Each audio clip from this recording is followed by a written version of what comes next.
Hi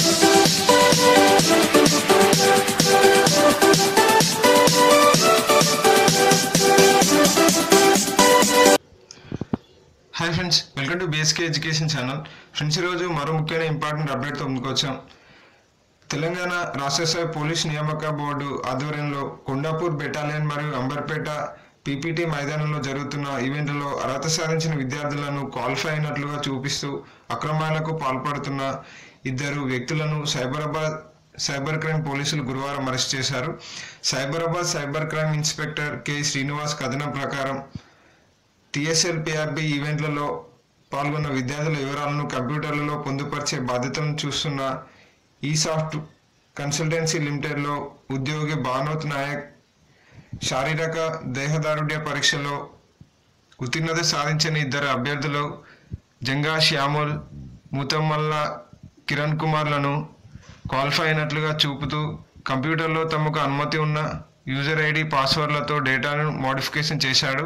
అయితే కంప్యూటర్లో ఉన్న డేటాకు రిజిస్టర్లో నమోదు చేసిన డేటాతో వ్యత్యాసం ఉండటాన్ని గుర్తించిన ఓ అధికారి సైబరాబాద్ సైబర్ క్రైమ్ పోలీసులకు ఫిర్యాదు చేశాడు. దీంతో రంగంలోకి దిగిన పోలీసులు అంతర్గత విచారణ చేపట్టగా ఈసాఫ్ట్ కన్సల్టెన్సీ లిమిటెడ్లో ఉద్యోగి భానోత్ నాయక్ ఈ అక్రమాలకు పాల్పడినట్లు తేలింది. నిందితుడిని అరెస్టు చేసి పోలీసులు అతని నుంచి 1,50,000 నగదు స్వాధీనం చేసుకున్నారు. అలాగే అంబర్పేట పోలీస్ శిక్షణా కేంద్రంలో గడే జగత్ గిరిని కూడా క్వాలిఫై చేసినట్టుగా విచారణలో వెలుగులోకి వచ్చింది. అయితే ఆ ముగ్గురు అభ్యర్థుల నుంచి 2 లక్షలు తీసుకున్న మధ్యవర్తి బూక్యా రమేష్ సూచన మేరకు అక్రమాలకు పాల్పడినట్లు భానోత్ నాగు అంగీకరించాడు. దీంతో అతడిని కూడా అరెస్టు చేసి 50,000 నగదును స్వాధీనం చేసుకున్నారు.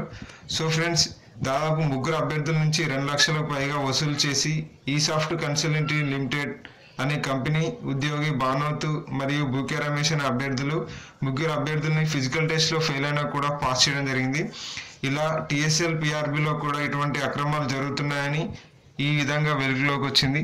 మరొకసారి టీఎస్ఎల్పీఆర్బీ అన్ని పర్ఫార్మెన్స్ షీట్లను చెక్ చేసి రిజిస్టర్తో టాలీ చేసి పర్ఫెక్ట్ అయిన అభ్యర్థులకు న్యాయం జరిగేలా చూడాలని కోరుకుంటున్నాము. ఫ్రెండ్స్, ఎటువంటి అప్డేట్స్ వచ్చినా మన బీఎస్కే ఎడ్యుకేషన్ ఛానల్లో పోస్ట్ చేయబడుతుంది.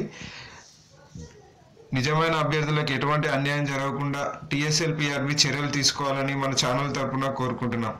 Friends, thank you for watching.